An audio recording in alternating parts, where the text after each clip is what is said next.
الحمد لله رب العالمين والصلاة والسلام على سيد الأنبياء والمرسلين وعلى آله وأصحابه أجمعين ومن تبعهم بإحسان إلى يوم الدين أما بعد قال الله تبارك وتعالى في القرآن المجيد والفرقان الحميد أعوذ بالله من الشيطان الرجيم بسم الله الرحمن الرحيم آمن الرسول بما أنزل إليه من ربه والمؤمنون كل آمن بالله وملائكته وكتبه ورسله لا نفرق بين أحد من رسله صدق الله العظيم.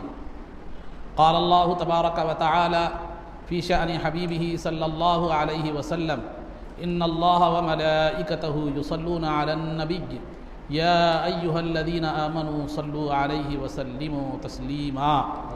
اللهم صل وسلم وزد وبارك على حبيبك سيدنا ونبينا ومولانا محمد وعلى آلہ واصحابہ اجمعین.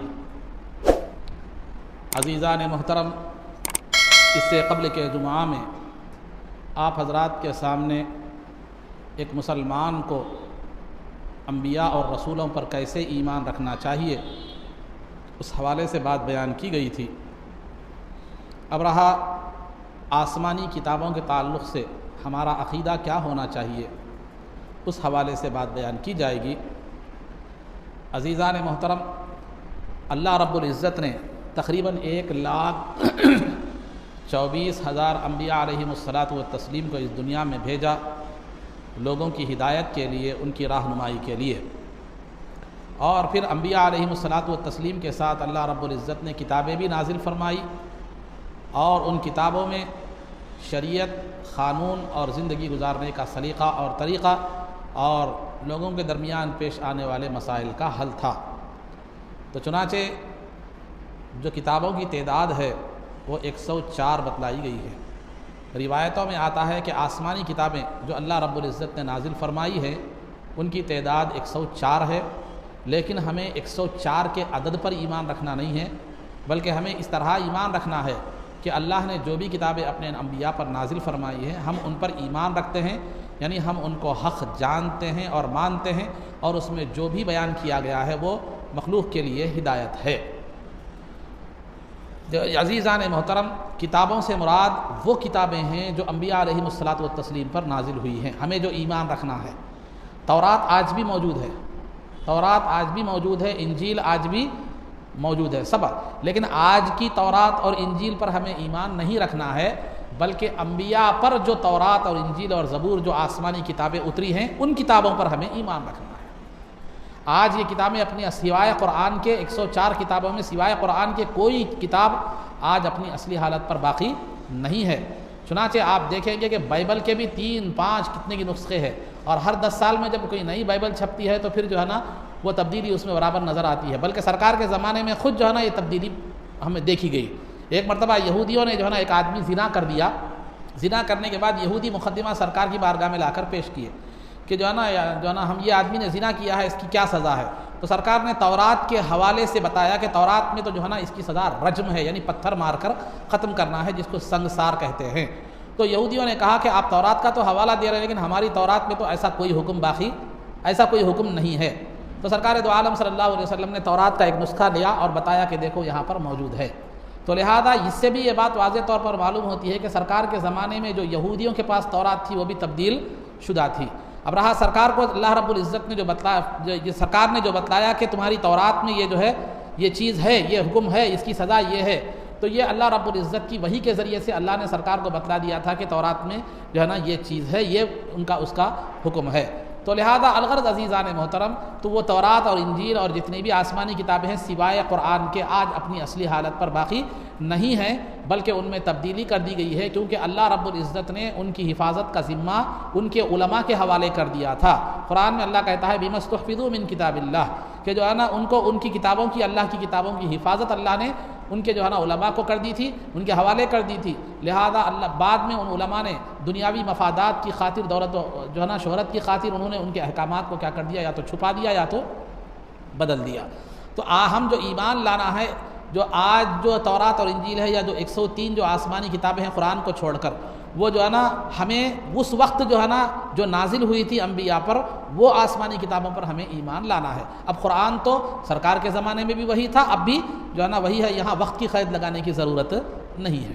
تو الغرض عزیزان محترم 104 کتابیں نازل ہوئی، جس میں سے 10 کتابیں یعنی چھوٹے چھوٹے صحیفے جیسے رسالے کہتے ہیں، کتاب چا بھی کہتے ہیں ہم اس کو، 10 صحیفے جو ہے حضرت آدم علیہ السلام پر نازل کیے گئے، اور 50 صحیفے چھوٹے چھوٹے حضرت شیس علیہ السلام جو آدم علیہ السلام کے فرزند تھے ان پر نازل کیے گئے، اور جو ہے نا کتنے ہو گئے پورے 50 اور 10 60 ہو گئے۔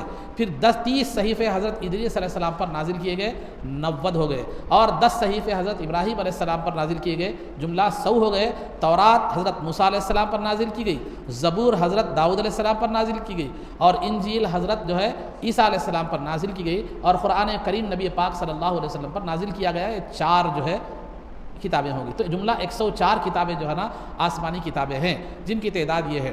اب رہا وہ کتابیں اپنی وہ کتابیں تو آج اپنی اصلی حالت پر باقی نہیں ہیں، لیکن ان کے جو احکامات ہیں، وہ جو ان کے اندر جو قصے تھے، بعض احکامات بعض قصے جو ہے نا آج قرآن کریم میں بیان کیے گئے ہیں، تو قرآن کریم میں سابقہ کتابوں کی جو باتیں بیان کی گئی ہیں وہ بالکل برحق ہیں، اور ان پر ایمان لانا بالکل درست ہے اور ایمان لانا ضروری ہے۔ تو قرآن کریم میں جو سابقہ، جیسے کہ قرآن کریم میں ایک آیت ہے ام لم ينبأ بما فی صحف موسیٰ و ابراہیم الذی وفی الا تزر وازرۃ وزر اخری، اور فی صحف موسیٰ و ابراہیم، ایسے آیتیں ہیں، کچھ واقعات جو ہے نا آیتیں ہیں جو سابقہ کتابوں کی کچھ باتیں قرآن میں کیا کی گئی ہیں، بیان کی گئی ہیں۔ تو سابقہ کتابیں تو آج اپنی اصلی حالت پر باقی نہیں ہیں، لیکن ان کے جو واقعات، جو باتیں، جو احکامات قرآن میں جو ہے نا کیا کیے گئے ہیں، بتلائے گئے ہیں، وہ بالکل برحق ہیں، اور ان پر ایمان لانا بالکل ضروری ہے۔ اب چونکہ 104 کتابیں آسمانی نازل ہوئی، تو لہذا اب قرآن جب نازل ہوا تو قرآن تمام کتابوں کا ناسخ ہے۔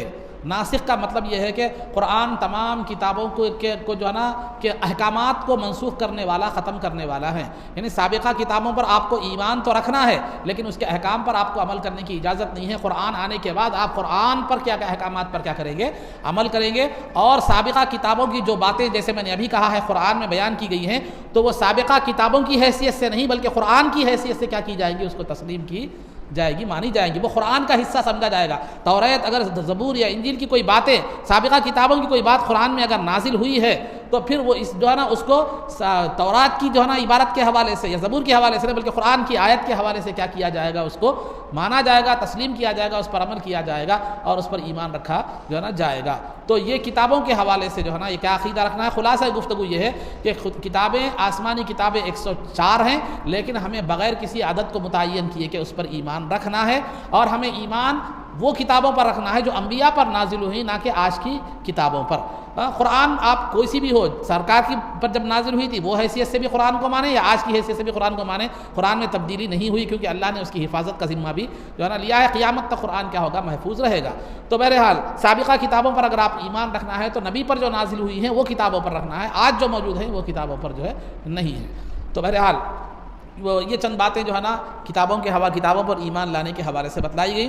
اب رہا سیرت میں آپ حضرات کے سامنے جو ہے نا یہ بات بتلائی گئی تھی کہ سرکار دو عالم صلی اللہ علیہ وسلم نے صفا کی پہاڑی پر چڑھ کر جب جو ہے نا اعلان توحید فرمایا، تو اس وقت تک جو ہے نا اس کے بعد سرکار دو عالم صلی اللہ علیہ وسلم اور مسلمان چھپ چھپ کر تبلیغ کرتے رہے، لیکن اس وقت تک کفار ان کے جو ہے نا در پہ نہیں ہوئے اور ان کے مقابلے میں نہیں آئے۔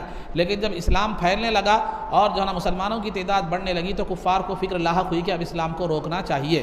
کیوں روکنا چاہیے؟ اس لیے روکنا چاہیے کہ اسلام کے پھیلنے سے انہیں کچھ نقصانات تھے۔ اسلام کے پھیلنے سے انہیں جو ہے نا کچھ نقصانات تھے۔ پہلا نقصان تو یہ تھا کہ وہ جو ہے نا ایک برسوں سے سال سے جن معبودان باطل کی عبادت کر رہے تھے وہ بھی کر رہے تھے، ان کے باپ دادا بھی کر رہے تھے، اسلام ان کو غلط قرار دیتا تھا۔ اسلام ان کو، ان معبودان باطل کو بھی غلط قرار دیتا تھا، ان کی پرستش اور عبادت کو بھی غلط قرار دیتا تھا۔ تو ایک عرصے سے جو باپ داداؤں سے چلی ہوئی آ رہی ہے جو ہے نا جو عبادت، جو رسوم، جو کفر اور شرک، اس کو جو ہے نا اسلام بالکل اس کی جو ہے نا مخالفت ایک دم بالکل اس کے مخالف جو ہے نا تعلیم دیتا تھا۔ وہ 360 کو خدا مانتے تھے، لیکن اسلام جو ہے نا صرف ایک کو خدا ماننے کی تعلیم دیتا تھا۔ چنانچہ جب سرکار نے ان کے سامنے ایک خدا کی تعلیم پیش کی، ایک خدا کو ماننے کا جو ہے نا کی تلقین کی، تو انہوں نے کہا کہ تم نے کیا پورے خداؤں کو چھوڑ کر کیا تو ہم ایک خدا کو مانیں؟ یہ تو بڑی عجیب ترین بات ہے، انہوں نے ایسا کہا۔ قرآن میں قرآن کریم میں فرمایا کہ اجعل الآلہۃ الہا واحدہ ان ھذا لشیء عجاب، کہ جو ہے نا کیا انہوں نے محمد صلی اللہ علیہ وسلم نے تمام معبودوں کو ایک معبود میں ضم کر دیا؟ ہم تو کئیوں کی عبادت کرتے تھے، انہوں نے تو ایک کی تعلیم دی، ایک خدا کو ماننے کا یہ حکم دے رہے ہیں، یہ تو بڑی عجیب ترین بات ہے۔ تو یہ بات بہت عجیب ترین لگی، کیونکہ وہ لوگ جس چیز کے عادی تھے اس کے خلاف جو ہے نا یہ حکم معلوم ہو رہا تھا، یہ چیز اس کے خلاف معلوم ہو رہی تھی۔ اور جاہل اور جو ٹیڑھی فطرت والے لوگ ہوتے ہیں وہ جو ہے نا اگر کسی جاہلانہ رسوم و رواج طریقے پر گامزن ہوتے ہیں، ان کے سامنے جب حق کی بات پیش کی جاتی ہے تو ظاہر سی بات ہے وہ بھڑک جاتے ہیں اور مخالفت پر اتر جاتے ہیں۔ یہ مزاج آپ کو ہر زمانے میں ملے گا، بلکہ آج بھی آپ کو جو ہے نا ملے گا، کیونکہ اگر آج ہمارے پاس کئی رسوم و رواج، جاہلانہ رسوم و رواج جو ہے نا پر اگر ہمارے پاس رس بس گئے ہیں، ہماری جو ہے نا تہذیب کا حصہ بن گئے ہیں، اگر کبھی جو ہے نا کوئی عالم دین یا کوئی جو ہے نا علم رکھنے والا اگر ان رسوم و رواج کو غلط بولتا ہے تو جو فطرت سلیم رکھنے والے ہیں وہ تو مان لیتے ہیں، لیکن جو فطرت سلیم نہیں رکھتے، جن کی فطرت میں اور عقل میں ٹیڑھا پن ہے، وہ لوگ جو ہے نا بولنے والے کے ہی مخالف ہو جاتے ہیں اور بولنے والے پر ہی جو ہے نا یہ کرتے ہیں۔ اس کا تجربہ میرے ساتھ بھی ہوا ہے، تو اس کا تجربہ میرے ساتھ بھی ہوا ہے۔ جیسے کہ اس سے پہلے میں نے آپ سے کہا کہ بندہ نواز کی فاتحہ کے موقع پر چراغ لگانا جو ہے نا یہ مشرکوں سے مشابہت کا طریقہ ہے، یہ غلط ہے۔ آپ فاتحہ دلائیے، کھانا پکائیے، غریبوں کو کھلائیے، کوئی میٹھی چیز بنائیے، اس میں کوئی حرج کی بات نہیں ہے، لیکن چراغ لگانا وہ ایک غیر مسلموں سے مشابہت ہے۔ تو بہت سے جو عقل سلیم رکھنے والے تھے ان لوگوں نے مانا بھی، اس کو عمل بھی کیا، لیکن بہت سے لوگ جو ہے نا نہیں ہم نہیں مانتے، اس کو ہمارے باپ دادا سے چلی ہوئی آ رہی ہے، ہمارے بزرگوں نے کیا ہے یہ بات، یہ کہہ کر جو ہے نا میرے خلاف ہی ہو گئے۔ خیر اس سے میرے کو کوئی فرق پڑنے والا جو ہے نا نہیں ہے، لیکن وہ اس میں انہی کا جو ہے نا نقصان ہے۔ تو لہذا فطرت سلیم اگر انسان اپنا لے، حق بات جب سامنے آ جائے تو ہماری ذمہ داری ہے کہ شریعت جب حق کو پیش کر دے، شرعی بات کو پیش کر دی جائے تو ہمارا کام پہلا یہ ہونا چاہیے، اس کے سامنے سر تسلیم خم کرنا چاہیے، وہاں اپنی عقل کو، اپنے نفس کو، اپنی خواہش کو دخل دینا نہیں ہے۔ اور ایسے ہی بہت سے لوگوں کے بارے میں اس سے پہلے کرسی کے مسائل پہ بھی میں نے بات رکھی تھی، تو کئی لوگوں کو جو ہے نا غصہ بھی آ گیا، تو بہرحال یہ چلتے رہتا ہے مسئلہ ہے۔ تو ہر سب ماننا کیا ہے معلوم ہے ضروری نہیں ہے، پھر جہنم کس کے واسطے ہے اگر سب ماننے لگے تو بہرحال عزیزان محترم، تو یہ کفار و مشرکین جو ہے نا، تو یہ جو ہے نا ان کو اسلام کی جو بات تھی وہ توحید کی، ایک خدا کو ماننے کی تھی، تو یہ سو سالوں سے جو ہے نا یہ کئی معبودوں کو مان رہے تھے، تو لہذا یہ ان کے یہ تعلیم ان کے لیے ایک عجیب نظر آئی اور ان کی طبیعتوں کے خلاف نظر آئی۔ تو جو عقل سلیم رکھنے والے تھے جیسے ابو بکر صدیق رضی اللہ تعالیٰ عنہ، خلفائے راشدین عشرہ مبشرہ، انہوں نے جو ہے نا بات کو سمجھ لیا، مان لیا اور اسلام قبول کر لیا، لیکن ابو جہل ابو لہب بھی ہوں گے نا ہر جگہ، تو لہذا ان لوگوں نے کیا کیا، اس کو کیا ہے، اس کے خلاف بھڑک گئے اور اس کے خلاف کیا ہو گئے، انہوں نے انتقامی جذبہ ان کے اندر پیدا ہو گیا۔ تو اسلام کے توحید کے اعلان پر جو ہے نا جو کفار و مشرکین بھڑک گئے، ان کی بنیادی ایک وجہ یہ تھی کہ یہ اسلام کی جو دعوت تھی وہ ان کے مذہب کے، ان کے عقائد کے بالکل خلاف تھی۔ اور دوسری بات جو ہے نا، دوسری وجہ بھڑکنے کی ایک جو ہے نا دوسری وجہ یہ تھی کہ اسلام جو ہے نا ان کے معبودان باطل کو جہنم کا ایندھن کہتا تھا۔ ایندھن کس کو کہتے ہیں میں پیچھے جمعہ میں پوری تفسیر اس کی بتا دیا ہوں، جہنم کے بھڑکانے کا ذریعہ قرار دیتا تھا۔ قرآن میں کہتا ہے اللہ تعالیٰ وقودھا الناس والحجارہ، جہنم کو بھڑکایا جائے گا لوگوں سے اور پتھروں سے، یعنی وہ پتھر جو معبود کے طور پر کیا کیے گئے ہیں، استعمال کیے جاتے ہیں۔ تو پتھروں کی بھی بدقسمتی ہے، وہ تو پتھر خود بدقسمت ہیں، تو پھر اب جو ان کی جو ہے نا ان کی عبادت کرنے والے کہاں تک خوش قسمت ہوں گے، یہ بھی سوچنے کی ضرورت ہے۔ تو یہ ان کے معبودان باطل کو جو ہے نا یہ اسلام کیا کرتا تھا، جہنم کا ایندھن قرار دیتا تھا، یہ بھی چیز ان کے لیے کیا تھی، بڑی تکلیف دہ تھی۔ اور تیسری بات یہ تھی کہ وہ لوگ جو ہے نا شراب، زنا، ظلم، قتل و غارت گری، ہر برائی ان کے اندر رس بس گئی تھی۔ برائی یہ چیزیں ان کے سامنے برا معلوم ہی نہیں ہوتی تھی، جیسے برائی ان کے لیے کیا ہو گئی تھی، گناہ کے وہ عادی ہو گئے تھے۔ تو اسلام ان کی جو ہے نا ان حرکتوں پر بھی، ان برائیوں پر بھی روک لگاتا تھا۔ اسلام ان کو غلط قرار دیتا تھا، قتل کو غلط قرار دیتا تھا، زنا کو غلط قرار دیتا تھا، شراب پینے کو غلط قرار دیتا تھا، اور جو ہے نا رشتہ داروں پر، کمزوروں پر ظلم کرنے کو غلط قرار دیتا تھا۔ تو لہذا یہ ان کے عمل کے خلاف تھا، تو لہذا یہ بھی چیز ان کے لیے کیا ہو گئی، مخالفت کا سبب ہوگی۔ کیونکہ عام طور پر انسان کوئی غلطی کرتا ہے اور غلطی کرنے کے بعد اگر اسے روکا جاتا ہے تو اگر وہ فطرت سلیم رکھتا ہے تو فوراً اس کو تسلیم کر لیتا ہے، لیکن فطرت سلیم نہیں رکھتا تو اس کے اندر انتقامی جذبہ پیدا ہوتا ہے۔ بہت بول رہے ہیں اسماعیل صاحب، انہوں کو سے سیدھے ہے، یہ فطرت ابو جہل ابو لہب کی فطرت ہے۔ آپ اگر کوئی غلطی کر رہے ہیں، آپ ہو میں ہوں، میں اس سے مستثنا نہیں ہوں، الگ نہیں ہوں، میرے لیے بھی آپ کے لیے بھی وہی حکم ہے کہ غلطی اگر ہم کر رہے ہیں، سامنے والا کوئی صحیح بات بتا دے رہا ہے تو ٹھیک ہے مان لینا، اگر مانتے نہیں تو بھی کم از کم خاموش تو بیٹھ جائیے۔ لیکن ہمارے پاس کیسا ہوتا ہے، فوراً انتقامی جذبہ کیا ہوتا ہے، پیدا ہو جاتا ہے۔ ٹھیک ہے انہوں بہت بڑھ رہے نا، انہوں کیسے ہے دیکھو، اب ان کے نکالو ویک پوائنٹس، یہ ان کے ویک پوائنٹس نکالو. اس میں دو نقصانات ہوتے ہیں. ایک نقصان تو یہ ہوتا ہے کہ آپ کبھی بھی اصلاح نہیں کر لے سکتے اپنی, کیونکہ آپ نے انتقامی جذبے کے تحت اس کی کمزوریاں نکالنا شروع کیا. کمزوریاں نکالنا, خود کسی کی عیوب کو ظاہر کرنا, خود یہ اسلام میں کے خلاف ہے. اور پھر دوسرا, ایک تو اصلاح بھی نہیں ہوئی, اور پھر دوسرا اور آپ دوسرے گناہ میں پڑ گئے دوسروں کی کمزوریوں کو نکالنے کی. کمزوریوں کے نکالنے میں بھی کیا ہوتا ہے, اعتدال کا دامن ہاتھ سے چھوٹ جاتا ہے. جھوٹے سچے جو بھی باتیں ہیں کیا کر دیتے ہیں, منسوخ کر دیتے ہیں, اور اپنی آخرت کیا کر لیتے ہیں, برباد کر لیتے ہیں. تو لہذا یہ جو ہے نا اسلام چونکہ جو ہے نا ان کی خرابیوں کو, ان کی جو ہے نا برائیوں کو پوائنٹ آؤٹ کرتا تھا, ان کے برے کردار کی اصلاح کی بات کرتا تھا, یہ ان کے لیے جو ہے نا بڑے تکلیف دہ بات تھی. یہ تیسری چیز تھی. پہلے تو اسلام کی توحید کی دعوت ایک عجیب و غریب انہیں نظر آئی, سو سال سے کی جانے والی عبادت کے بالکل خلاف. پھر ان کے معبودوں کو جو ہے نا جہنم کا ایندھن قرار دینا, یہ تکلیف دہ بات تھی. تیسرا جو ہے نا ان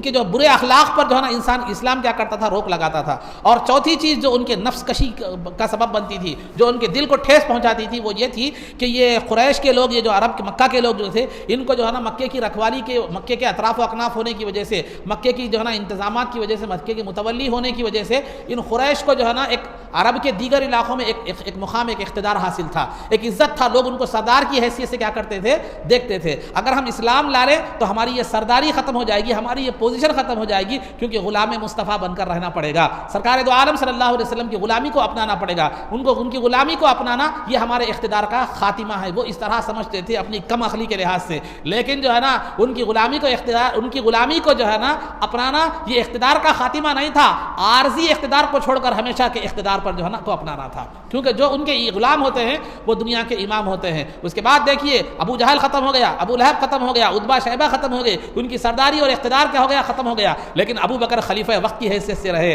اور جو ہے نا عمر خلیفہ وقت کی حیثیت سے خلافت انجام دیے, عثمان و علی خلیفہ حیثیت کی جو ہے نا خلیفہ وقت کی حیثیت سے دنیا کے ہزاروں میل پر جو ہے نا ان لوگوں نے حکومت کی. تو حقیقت میں غلامی مصطفیٰ جو ہے نا وہ دنیا کی امامت کی سند ہے, لیکن وہ لوگ نہیں سمجھ سکتے تھے. تو بہرحال وہ لوگ اپنے اقتدار کا خاتمہ سمجھ گئے. اور چوتھی چیز جو تھی, وہ جو مسلمانوں کو ستانے اور اسلام کو روکنے کی جو کا سبب بنی, وہ چوتھی چیز یہ تھی کہ جو ہے نا زمانہ جاہلیت میں قریش کے دو قبیلے تھے, ایک بنو ہاشم, ایک بنو امیہ. قبیلے قریش کی دو شاخیں تھیں, ایک بنو ہاشم, ایک بنو جو ہے نا امیہ. بنو امیہ کی ذمہ داری فوج کا جو ہے نا سیکشن ان کے ہاتھ میں تھا. بنو ہاشم کا جو ہے نا سیکشن کیا تھا, کعبۃ اللہ کی حجاج کی خدمت کرنا, کعبۃ اللہ کا انتظام کرنا. یہ ان کی ساتھ, ان کو جو ہے نا یہ کعبے کی جو ہے نا متولی ہونے کی سعادت بنو ہاشم کو حاصل تھی. بنو امیہ کو فوج کا جو ہے نا شعبہ دیا گیا تھا, ڈیفنس کا شعبہ ان کے اس میں تھا. تو یہ دونوں میں زمانہ جاہلیت سے کہے لوگوں میں رسا کشی چلتی آ رہی تھی. ان لوگوں کے درمیان اختلافات تھے, کس میں, بنو امیہ اور بنو ہاشم میں. یہ اختلافات چلتے آ رہے تھے. تو لہذا یہ جو ہے نا سرکار دو عالم صلی اللہ علیہ وسلم جب بنو ہاشم میں پیدا ہوئے تو یہ بنو امیہ کے غضب اور غصے میں اضافے کا کیا ہو گیا, یہ چیز کیا ہو گئی, سبب بن گئی. تو بالخصوص جو ہے نا نسب کی وجہ سے, نسبی جو ہے نا اختلاف کی وجہ سے بنو امیہ کے لوگ سرکار دو عالم صلی اللہ علیہ وسلم کے مخالف ہو گئے. تو کئی وجوہات تھی. ایک تو معبودان باطل کی وجہ سے اختلاف تھا, جو ہے نا اپنے کردار کو روک لگا رہا ہے اسلام, اس وجہ سے اختلاف تھا. اور یہ باپ دادا سے چلتی ہوئی رسمیں کیا ہو جا رہی تھی, ختم ہو رہی تھی. اور پھر اقتدار ختم ہو رہا تھا, ایک نسبی خاندانی ایک جھگڑا بھی جو ہے نا یہ تھا. تو لہذا یہ سرکار دو عالم صلی اللہ علیہ وسلم کی صحبت کی برکت سے, اسلام کی برکت سے یہ بنو امیہ اور بنو ہاشم کا جھگڑا تو اسلام کے پھیلنے کے بعد ختم ہو گیا. لیکن وہی جھگڑے کو عثمان غنی رضی اللہ تعالیٰ عنہ کے دور میں عبداللہ ابن سبا نامی یہودی نے, جو ہے نا چونکہ عثمان غنی رضی اللہ تعالیٰ عنہ بنو امیہ سے تھے, تو لہذا بنو ہاشم کی محبت, آل علی کی محبت, علی کا نعرے کی محبت جو ہے نا یہودی نے علی کا نعرہ لگا کر کیا کیا, جو نئے لوگ مسلمان ہو گئے تھے, صحابہ کی ایک کثیر تعداد اس وقت جو ہے نا وصال پا چکی تھی, جو اسلام پھیل گیا تھا, نئے لوگ جو ہے نا مسلمان ہو گئے تھے, ان کو جو ہے نا انہوں نے جو ہے نا ایک عبداللہ ابن سبا بدبخت نے وہ بنو امیہ اور بنو ہاشم کا جھگڑا جو زمانے جاہلیت میں تھا, اسلام کے آنے کی وجہ سے ختم ہو گیا تھا, دب گیا تھا, اس کو عبداللہ ابن سبا نے پھر اٹھایا کہ دیکھو علی رضی اللہ تعالیٰ عنہ بنو ہاشم کی ذات اور شخصیت کے موجود ہوتے ہوئے عثمان بنو امیہ کے وہ کیسے خلافت کر سکتے ہیں. یہ جھگڑے کو کیا کر دیا, انہوں نے اٹھا دیا. اور یہی جھگڑا عثمان غنی رضی اللہ تعالیٰ عنہ کی شہادت کا سبب بنا. شہادت کا سبب بن گئی. عثمان غنی رضی اللہ تعالیٰ عنہ کے پر معاملہ ختم نہیں ہوا, بلکہ یہ سلسلہ شہادت عثمان کا اثر پوری علی رضی اللہ تعالیٰ عنہ کے پورے دور خلافت 5 سال جاری رہا, جس میں اس فتنے میں ہزاروں صحابہ جو ہے نا مسلمان کیا ہو گئے, 50 60 70 ہزار تقریباً جو ہے نا صحابہ, کبھی جنگ جمل کے حوالے سے, کبھی جنگ صفین کے حوالے سے ہزاروں صحابہ اس کے اندر جو ہے نا ہزاروں مسلمان کیا ہو گئے, شہید ہو گئے. اور وہ سلسلہ آج بھی ختم نہیں ہوا, آج بھی جو ہے نا جاری ہے کہ جو ہے نا وہ جو ہے نا ان کے حوالے سے بنو امیہ اور بنو ہاشم کے حوالے سے آج بھی جو ہے نا وہ سلسلہ جو ہے نا جاری ہے. تو معاویہ اور علی رضی اللہ تعالیٰ عنہ کے حوالے سے آج بھی وہ یہودیت زدہ جو جراثیم تھے آج بھی وہ جاری ہے، اور آج بھی مسلمان کیا کر رہے ہیں؟ لڑ رہے ہیں. تو عزیزان محترم، اگر کوئی یہ اختلاف رکھتا ہے تو سمجھو وہ یہودیت کے جو ہے نا فتنے میں کیا ہو گیا؟ وہ مبتلا ہو گیا، اور وہ یہودیت کے جو ہے نا وہ جو سازش میں ہے وہ سازش کا شکار ہو گیا. اسی سازش کی وجہ سے مسلمانوں نے عثمان غنی رضی اللہ تعالیٰ عنہ کو شہید کر دیا تھا. عثمان غنی رضی اللہ تعالیٰ کو شہید کرنے والے کوئی غیر مسلم نہیں تھے، وہ تو مسلمان تھے. انہیں بھڑکا دیا گیا تھا، نئے جو مسلمان تھے انہیں بنو امیہ اور بنو ہاشم کے عنوان سے بھٹکایا گیا تھا. آل رسول موجود ہے، ان کے ہوتے ہوئے عثمان کیسے خلافت کر سکتے؟ اور سرکار نے اس کی خبر بھی اپنی زندگی میں اور حیات مبارکہ میں دے دی تھی. تو بہرحال کفار و مشرکین جو مخالفت کر رہے تھے اسلام کی، یہ وجوہات تھی. تو میں نے آپ کو سابقہ جو ہے نا تقاریر میں نے بتلایا ہے کہ کفاروں میں جب سرکار نے علل اعلان توحید کا اعلان کیا تو کفار کبھی ابو طالب کے پاس گئے، اور کبھی جو ہے نا ابو طالب کے پاس جا کر سرکار کی تبلیغ و اشاعت کے کام کو روکنے کی جو ہے نا کفار مکہ نے کوشش کی. اور پھر جب نے وہ کامیاب اس میں جو ہے نا نہیں ہوئے تو پھر انہوں نے سرکار کو لالچ دی، عورت کی لالچ دی، دولت کی لالچ دی، سرداری کی لالچ دی، وہ بھی جو ہے نا مکمل نہیں ہوئی. تو پھر سرکار دو عالم صلی اللہ علیہ وسلم کو انہوں نے کیا کیا؟ بیجا بیتوکا سوالات کرنے لگے کہ مکے کی زمین پھیلا دو، وہ کر دو، یہ کر دو. پھر اس کے بعد یہ بھی نہیں ہوا تو علماء یہود کے پاس جا کر سوالات لا کر سرکار کی کو جو ہے نا نیچا دکھا کر تبلیغ اسلام کو روکنے کی کوشش کی. لیکن ہر اس میں بھی کیا ہو گئے؟ وہ ناکام ہوتے چلے گئے اور نامرادی کی صورت، نامرادی کا ان کا کیا ہو گئی؟ مقدر بن گئی. تو اب آخر میں جو ہے نا وہ لوگ کیا گئے؟ جھگڑے اور فساد اور ظلم و ستم پر کیا ہو گئے؟ اتر آ گئے. ظلم و ستم پر اتر آ گئے. کیونکہ مشکات کی حدیث بھی ہے کہ جب کوئی راہ راست سے ہٹ جاتا ہے تو وہ باطل کا طریقہ اختیار کرتا ہے، باطل کا راستہ اختیار جو ہے کرتا ہے، جھگڑے اور فساد کا راستہ کیا کرتا ہے؟ اختیار کرتا ہے. یہ اس کے حق سے ہٹنے کی علامت ہے، باطل ہونے کی کیا ہے؟ یہ علامت ہے. تو الغرض اب انہوں نے ستانا شروع کر دیا، سرکار کو بھی ستانا شروع کر دیا، اور جو ہے نا وہ مسلمانوں کو بھی ستانا شروع کر دیا. جو سرکار کو، مسلمانوں کو وہ زبانی، قلبی، مینٹلی ٹارچر تو کرتے تھے، فزیکلی بھی ٹارچر وہ لوگ کرنے لگے.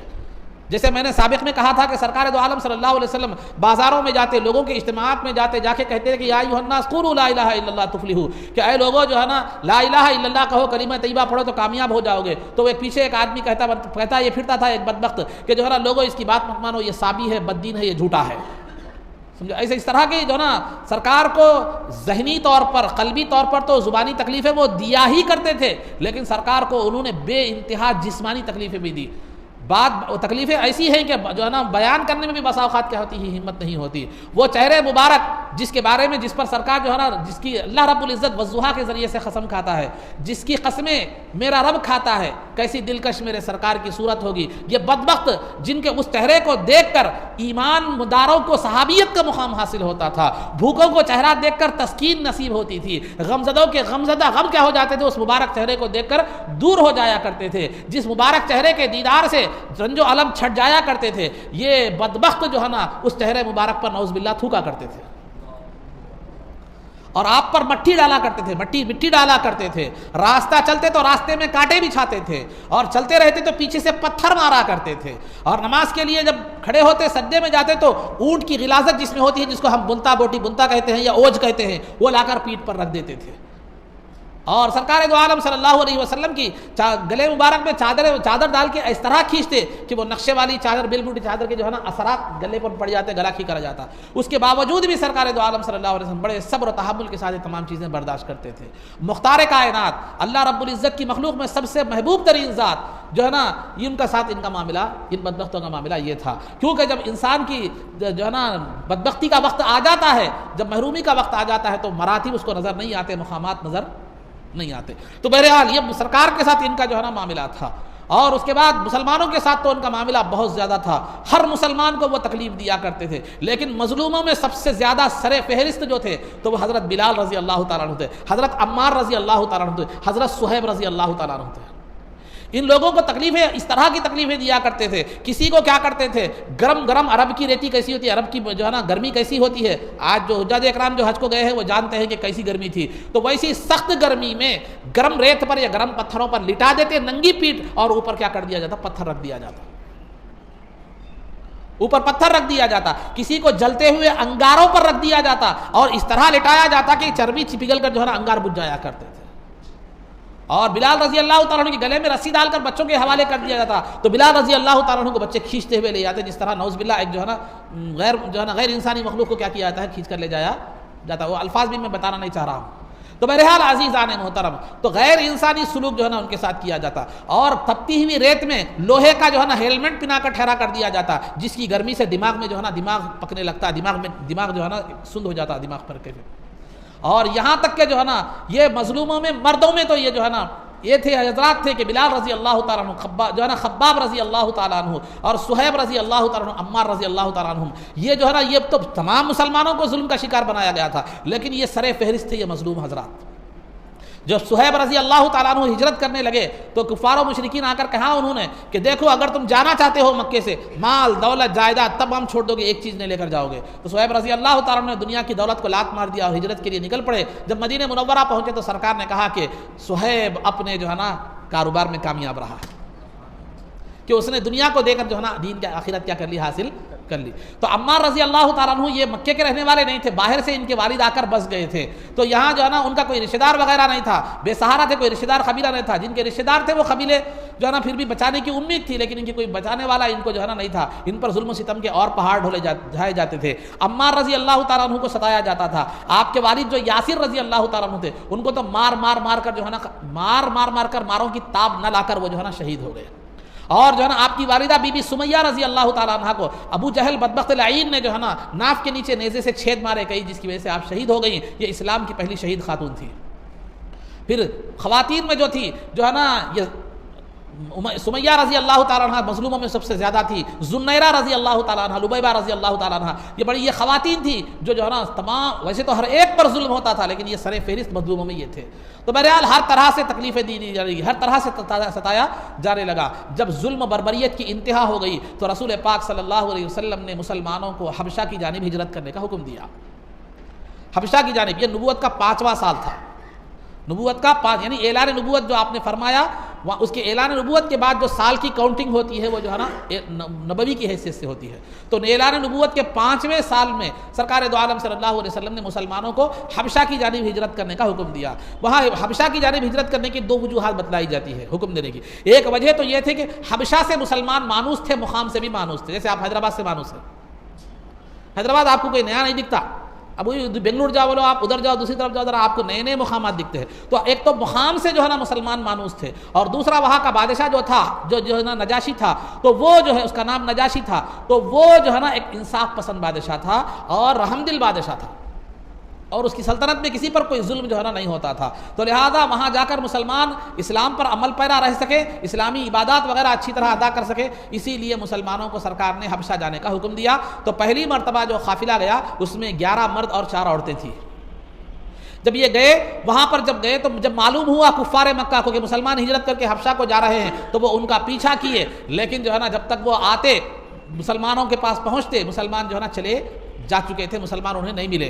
تو لہذا کفار مکہ نے حبشہ میں بھی ان کا پیچھا نہیں چھوڑا، بلکہ کفار کا ایک وفد جو ہے نا عمرو بن عاص جو اس وقت ایمان نہیں لائے تھے، عمرو بن عاص جو ہے نا اور ان کے ساتھ ان کی سرکردگی میں ایک وفد جو ہے نا گیا، کہاں؟ حبشہ کو گیا، تحفے تحائف لے کر گئے۔ جا کر حبشہ کا جو بادشاہ نجاشی تھا اس کی پہلے جانے سے پہلے انہوں نے درباریوں کو اپنا ہم نوا بنا لیا، اپنے فیور میں لے لیا۔ اس کے بعد نجاشی کے پاس دربار میں حاضر ہوئے، حاضر ہو کر جو ہے نا انہوں نے کہا کہ ہمارے پاس سے کچھ بے دین لوگ بھاگ کر آپ کے پاس آئے ہیں۔ مسلمانوں کو وہ بے دین کہا کرتے تھے، تو بے دین لوگ بھاگ کر جو ہے نا آپ کے پاس آئے ہیں، اور ان کا عقیدہ اور ان کا عمل آپ کے مذہب کے بھی مخالف ہے، ہمارے مذہب کے بھی مخالف ہے، لہذا آپ وہ ہمارے مجرم ہیں، آپ انہیں حوالے کر دیجئے ہمارے۔ تو چونکہ حبشہ کا جو بادشاہ تھا وہ جو ہے نا ایک انصاف پسند بادشاہ تھا اور جو ہے نا ایک سمجھدار بادشاہ تھا، سنجیدہ تھا، اس نے مسلمانوں کو بلایا۔ اس میں جعفر رضی اللہ تعالیٰ عنہ بھی تھے۔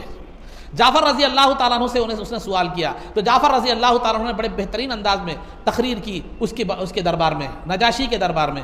جعفر رضی اللہ تعالیٰ عنہ نے کہا کہ اے بادشاہ، ہم مشرک تھے، کافر تھے، بتوں کی پرستش کیا کرتے تھے، شراب پیتے تھے، زنا کرتے تھے، معمولی بات پر جھگڑا کیا کرتے تھے، اور یتیموں کا مال ہڑپ کر لیا کرتے تھے، اور رشتہ داروں کے ساتھ برا سلوک کرتے تھے، ظلم کرتے تھے۔ ہم میں جو طاقتور ہوتا وہ کمزور کو جو ہے نا کھا جایا کرتا تھا، اور ہر طرح کی برائیاں ہمارے اندر جو ہے نا موجود تھی، ہر طرح کی جو ہے نا انسانیت سے گری ہوئی حرکتیں ہمارے اندر موجود تھی۔ اللہ نے ہم میں ایک رسول کو بھیجا، انہوں نے ایک خدائے وحدہ لا شریک لہ کو پر ایمان لانے کا حکم دیا، شراب کو ترک کرنے کا حکم دیا، رشتہ داروں کے ساتھ حسن سلوک کا حکم دیا، زنا سے بچنے کا حکم دیا، اور جو ہے نا غریبوں اور یتیموں کا سہارا بننے کی تعلیم و تلقین انہوں نے دی، اور جو ہے نا انہوں نے نماز پڑھنے روزہ رکھنے کا حکم ہمیں دیا، اور اچھے کاموں کی ہمیں جو ہے نا تلقین کی۔ تو جب ہم نے ان کی بات کو اپنا لیا، ایمان لے آئے، تو ہماری قوم ہماری دشمن بن گئی۔ تو ہم ان کی ظلم سے جو ہے نا بچنے کے لیے آپ کے بارگاہ، آپ کے دربار میں آئے ہیں، آپ کے ملک میں آئے، آپ کی سلطنت میں آئے، تب بھی یہ لوگ ہمارا پیچھا نہیں چھوڑ رہے ہیں۔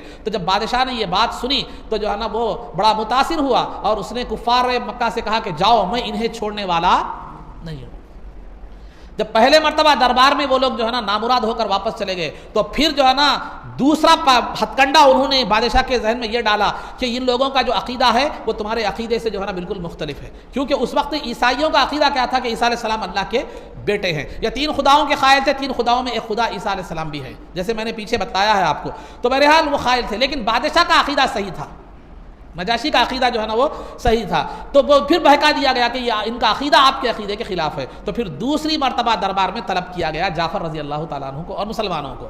تو جو ہے نا مسلمان جب آئے تو وہ بادشاہ کے دربار میں کفار مکہ نے کہا کہ یہ مسلمانوں کا جو عقیدہ ہے یہ آپ کے عقیدے سے میل نہیں کھاتا، بلکہ یہ آپ کے عقیدے کی بھی مخالفت کرتے ہیں، آپ کے عقیدے کی بھی مخالفت کرتے ہیں۔ چونکہ جعفر رضی اللہ تعالیٰ عنہ کو ان کا عقیدہ معلوم تھا کہ وہ لوگ غلط اسلام سے ان کا عقیدہ مخالف ہے، اسلام ان کے عقیدے کی تائید نہیں کرتا۔ ایک لمحے کے لیے جعفر رضی اللہ تعالیٰ عنہ کے دل میں خیال پیدا ہوا کہ کیا کیا جائے، اگر اسلام کی صحیح تعلیم پیش کی جائے تو پھر یہ ان کے عقیدے کے مخالف ہوگا اور مخالفت بڑھ جائے گی۔ پھر آپ نے یہ طے کیا جو بھی ہو حق بیان کر دیا جائے گا، نتیجہ جو بھی ہوتا ہے دیکھا جائے گا۔ یہاں ہمارے لیے تلقین ہے، ہمارے لیے درس ہے کہ سامنے والے کی سلطنت کو، اس کے رعب کو، اس کی طاقت کو، اس کی جو ہے نا زبردستی کو، اس کے زور کو دیکھ کر اپنے اسلام کا عقیدہ نہیں بدلنا ہے، اپنی تعلیمات کو نہیں بدلنا ہے، جو حق ہے وہ پیش کر دینا ہے۔ ارے اس سے زیادہ طاقتور ذات ہمارے پاس بیٹھی ہوئی ہے۔ تو جعفر رضی اللہ تعالیٰ نے اپنے اسی عمل سے یہ بتلا دیا، یقیناً اگر ہمارا عقیدہ ان کے مخالف ہوا تو یہ دشمن بن جائے گا، زیادہ سے زیادہ یہ جو ہے نا ہمارا دشمن بن جائے گا، لیکن ہماری تائید نہیں کرے گا، لیکن ہماری تائید کرنے والا اللہ کی ذات ہمارے لیے کافی ہے۔ تو آپ نے بتلا دیا۔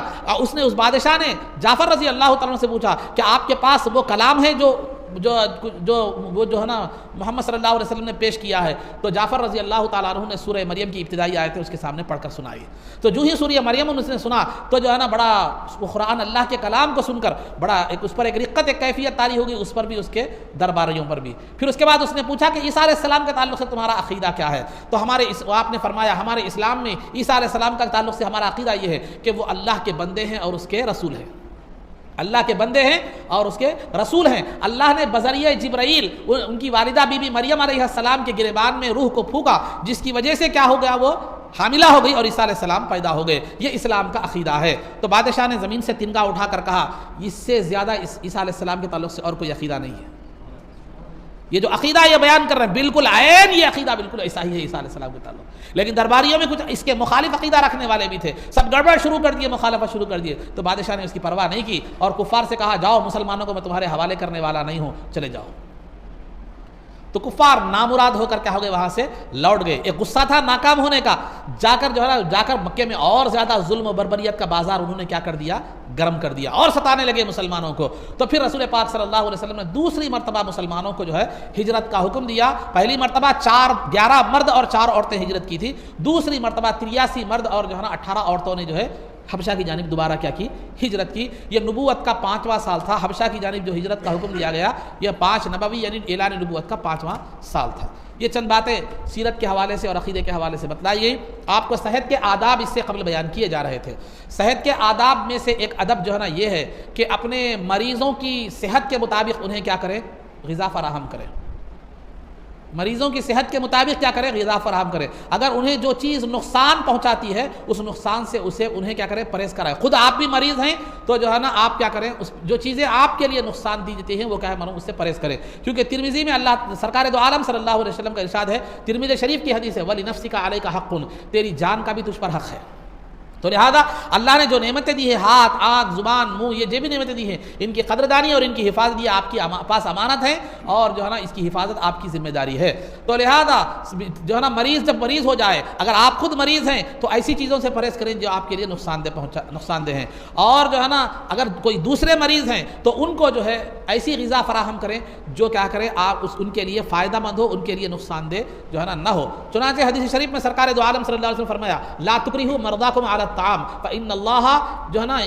فإن اللہ تعالی یطعمہم ویشربہم، او کما قال، کہ جو ہے نا تو اپنے مریضوں کو کھانے پر مجبور مت کرو، کیونکہ اللہ انہیں کھلاتا اور پلاتا ہے. مجبور مت کرو ہے کھانا نہیں دیں گے، پورا کھانا نہیں دو بلکہ نہیں بولے مجبور مت کرو، کھانے پر مجبور مت کرو، کیونکہ اللہ انہیں کھلاتا ہے اور پلاتا ہے. کیا مطلب ہے اللہ انہیں کھلاتا پلاتا ہے؟ شارحین نے اس کی مطلب یہ بیان کیا ہے کہ کھانے اور پینے سے جو قوت انہیں حاصل ہوتی ہے اللہ تعالیٰ روحانی طور پر وہ قوت انہیں عطا فرماتا ہے. تو لہذا مجبور مت کرو، کھانا کھلاؤ، اور کھانا بھی کیسا کھلاؤ؟ ایک جو ہے نا ایک آسا ہلکی سے غذا. چنا ترمذی جلد دوم میں جو ہے نا ایک روایت بیان کی جاتی ہے، سرکار دو عالم صلی اللہ علیہ وسلم نے مریضوں کو ایک قسم کا کھانا جو ہے کھلانے کا حکم دیا ہے. وہ کھانے کا بنانے کا جو انداز ہے وہ جو ہے نا آپ کے حریرے کی طرح ہے، حریرے کی طرح، یعنی وہ آٹے کو گھی میں بھون کر جو ہے نا اس کو پتلا ہلکا سا پکایا جاتا ہے، اس کو پتلا پتلا بنایا جاتا ہے، جس کو ہم حریرہ کہتے ہیں. سیم اس کا جو پروسیس وہی ہے. تو لہٰذا آپ حریرہ بھی اس کو مرادی طور پر سمجھ سکتے ہیں، ڈکلیئر مت کیجیے، حریرہ بھی کہہ سکتے ہیں، یعنی وہ جو غذا ہے جو بتلائی گئی ہے حدیث میں وہ غذا میں حریرہ بھی داخل ہو سکتا ہے. تو لہٰذا جو مریضوں کو ہلکی پھلکی غذا دیجیے، جو ہے نا آپ ان کی مرض کے لحاظ سے ان کو ایسی غذا دیجیے تاکہ ان کا معدہ، چونکہ مرض میں جو ہوتا ہے معدہ کمزور ہو جاتا ہے، جس کی وجہ سے وہ زیادہ ثقیل چیزوں کو ہضم کرنے کی صلاحیت جو ہے نہیں رکھتا. اسی وجہ سے ان کو ایسی غذائیں مت دیجیے. یہی ترمذی شریف کی حدیث ہے شمائل ترمذی کے کہ سرکار دو عالم صلی اللہ علیہ وسلم ایک مرتبہ ام منذر رضی اللہ تعالی عنہا کے پاس گھر کو تشریف لے گئے تو وہاں کھجوروں کے خوشے لٹکے ہوئے تھے. تو سرکار دو عالم صلی اللہ علیہ وسلم کھجوروں کے خوشے سے کھانے لگے. سیدنا علی مرتضیٰ رضی اللہ تعالیٰ عنہ ابھی بیماری سے اٹھے ہوئے تھے، صحت یاب ہوئے تھے، آپ بھی کھجور کے خوشے کھانے لگے تو سرکار نے علی رضی اللہ تعالیٰ عنہ کو روک دیا. اس کے بعد کچھ دیر کے بعد ام منذر رضی اللہ تعالیٰ عنہ ایک ہلکی پھلکی غذا جو ہے دے کر جو ہے نا لے کر آئی، جو جس میں جو اور چوخندر شامل تھے، ایک ہلکی پھلکی غذا لے کر آئی تو حریرے کے ٹائپ کی. تو سرکار نے کہا یہ تم اس کو پیو. تو لہذا صحت کے آداب میں سے یہ ہے کہ خود بھی جو چیز آپ کی صحت کے لیے نقصان دہ ہے وہ بھی استعمال نہ کریں. شوگر ہے میٹھا کھا لیں ریفل دبا کے، سمجھے جو ہے. دوسرا تو بہرحال ڈائجیشن کا جو ہے نا وہ ہے شکایت ہے، ہاں بدہضمی کی شکایت ہے، پر دعوت کوئی بھی الحمدللہ نہیں چھوٹ رہی. ایسا جو ہے نا نہیں ہے، بلکہ اپنے آپ پر ظلم مت کیجیے، اپنے آپ کا بھی آپ پر حق ہے. تو لہذا یہ کام اپنے لیے بھی جو چیز نقصان دہ، آپ صحت مند ہے تو بھی ایک لمٹ میں کھائیے غذا، جیسے میں نے پیچھے بتلا دیا ہے اس کے تمام تر باتیں سب. تو بہرحال یہ ہے. اب دوسری بات یہ ہے، خاص طور پر اللہ نے آپ کے جسم میں جو نعمتیں دی ہیں ان نعمتوں میں ایک نعمت آنکھ بھی ہے. یہی وہ آنکھ ہے جس سے آپ دنیا کی جو ہے نا رنگینیوں کو اور اس کی خوشحالی کو دیکھ سکتے ہیں. تو لہذا آنکھ کی حفاظت کیجیے، آنکھ کی حفاظت کے جو طریقے شریعت میں بتلائے گئے ہیں وہ یہ ہے کہ آپ ڈائریکٹ کسی تیز جو ہے نا روشنی والی چیز کو مت دیکھیے، کسی تیز روشنی والی چیز کو کیا کیجیے جو ہے نا مت دیکھیے، بلکہ کیا کیجیے ایک دم اس سے پرہیز کیجیے. اور دوسرا، اگر کوئی کام آپ کر رہے ہیں، کوئی مطالعہ آپ کر رہے ہیں، کوئی چیز اگر آپ کر رہے ہیں تو جو ہے نا وہ ایک دم تیز روشنی بھی مت کیجیے اور جو ہے نا ایک دم دھیمی روشنی بھی مت کیجیے، اس سے نگاہ پر برا اثر پڑتا ہے. آپ کو سمجھاتے ہیں، بتاتا چلو تھوڑی بات. جو ویلڈنگ کرنے والے ہمارے حضرات ہیں، دیکھیں آپ کالا چشمہ لگا لیتے ہیں، وہ لگاتے کیوں؟ کیونکہ وہ جو تیز روشنی جو اس کی ہوتی ہے وہ نگاہ، اس کے اٹھنے والا دھواں بھی جو ہے وہ آنکھوں کے لیے کیا ہوتا ہے؟ نقصان دہ ہوتا ہے. تو آپ مطالعہ کرنا ہو یا کوئی کام کرنا ہو، بالکل تیز روشنی بھی مت کیجیے اور بالکل دھیمی روشنی بھی مت کیجیے، اس سے آنکھ پر جو ہے نا برا اثر پڑتا ہے. بلکہ ایک میڈیم انداز کی روشنی میں آپ کیجیے. یہ صرف کام کے واسطے نہیں، آپ سیل بھی دیکھ رہے ہو، سیل فون بھی دیکھ رہے ہو، یا جو ہے نا جو آپ کمپیوٹر پہ بھی کام کر رہے ہیں تو برائٹنس اتنا زیادہ مت رکھیے کہ جس سے کیا ہو جائے آپ کی آنکھوں پر کیا ہے اس کا جو ہے نا برا اثر پڑے. نہیں، اگر آپ کو کام زیادہ کرنا پڑتا ہے تو جو ہے نا اس کے سامنے کوئی ایسا آئینہ وغیرہ ایسا ڈال دیجیے جس سے، یا خود آپ ایسا آئینک پہن لیجیے جس سے آپ کو جو ہے نا اس کا برے اثرات کیا ہو سکے نہ ہو سکے. تو یہ جو ہے نا آنکھوں کی حفاظت کیجیے. آنکھوں کی حفاظت کا طریقہ، ایک طریقہ تو یہ بتایا گیا کہ تیز روشنی کو مت دیکھیے اور تیز روشنی میں یا مدھم روشنی میں کام مت کیجیے. اور دوسرا جو ہے نا آنکھوں کی حفاظت کا طریقہ یہ ہے کہ ہمیشہ سرسبز و شاداب چیزوں کو، جنگلوں میں، پہاڑ جو ہے نا باغات میں جائیے، کیونکہ ہری چیزوں کو دیکھنے سے بھی کیا ہے آنکھوں کے جو ہے نا روشنی بڑھتی ہے اور آنکھوں کو فائدہ جو ہے نا ہوتا ہے. تو ہری چیزوں کو، ہریالی کو دیکھنے سے بھی جو ہے نا آنکھ کو فائدہ ہوتا ہے. اور تیسری چیز جو ہے نا یہ ہے کہ سرمے کا استعمال کیجیے، اس سے بھی جو ہے نا آپ کو فائدہ ہوتا ہے. سرکار دو عالم صلی اللہ علیہ وسلم خاص طور پر جو ہے نا اسمد سرمے کی جو ہے نا آپ نے تلقین فرمائی کہ اسمد سرما لگایا کرو، کیونکہ جو ہے نا فإنہ یجلی البصر وینبت الشعر کے الفاظ آئے ہیں، کیونکہ وہ آپ کی نگاہ کو بھی تیز کرتا ہے اور پلکوں کے بالوں کو بھی کیا کرتا ہے، بڑھاتا ہے. تو سرما لگانا بھی آنکھوں کی صفائی کا ایک جو ہے نا بہترین ذریعہ ہے. تو لہذا سرکار دو عالم صلی اللہ علیہ وسلم رات کے وقت میں 3 جو ہے نا سرما لگایا کرتے تھے. آپ اہتمام فرمایا کرتے تھے رات میں سوتے وقت. اور سرما ہر آنکھ میں 3 مرتبہ یعنی 3 سلائی آپ کیا کریں، لگائیں، طاقت میں لگائیں. نہیں طاقت میں نہیں لگائے تو کوئی بعید بات نہیں، فائدہ تو ہوگا لیکن نقصان کچھ بھی نہیں ہے، نہ کوئی گناہ ہے. 3 یہ آنکھ میں 3 مرتبہ، یہ آنکھ میں 3 مرتبہ. سیدھی آنکھ سے شروع، سیدھی آنکھ کو پہلے لگائیں، بائیں آنکھ میں جو ہے نا بعد میں لگائیں. اس میں بہت سے طریقے بتائے گئے ہیں، آپ کو پریشان کرنا نہیں چاہ رہا ہوں میں. آپ ادھر 3 لگا لو کافی ہے، سمجھے. پھر دوسرے طریقے بتائے، پہلا بھول جائیں گے. یہ آسان طریقہ ہے، ادھر 3 لگا لو. سیدھی آنکھ میں جو ہے نا پہلے شروع کیجئے، بائیں آنکھ میں جو ہے نا بعد میں لگائیے. اور 3 مرتبہ، 3 مرتبہ نہیں بہت زیادہ ہو جا رہا تو 1 مرتبہ بھی آپ لگا سکتے ہیں. ایک مرتبہ بھی طاقت میں لگانا ہے. اور لگانے سے پہلے بسم اللہ الرحمن الرحیم پڑھنا ہے. یہ عام کامن بات ہے، لیکن بعض یہ بھی کہا گیا ہے کہ فکشفنا عنک غطاءک فبصرک اليوم حدید، کہ ہم نے آپ کی جو ہے نا نکاحوں سے کیا کر دیا، جو ہے نا پردے کو ہٹا دیا اور آپ کی آنکھ جو ہے نا روشن ہو گئی. اللہم اتمم لنا من نورنا.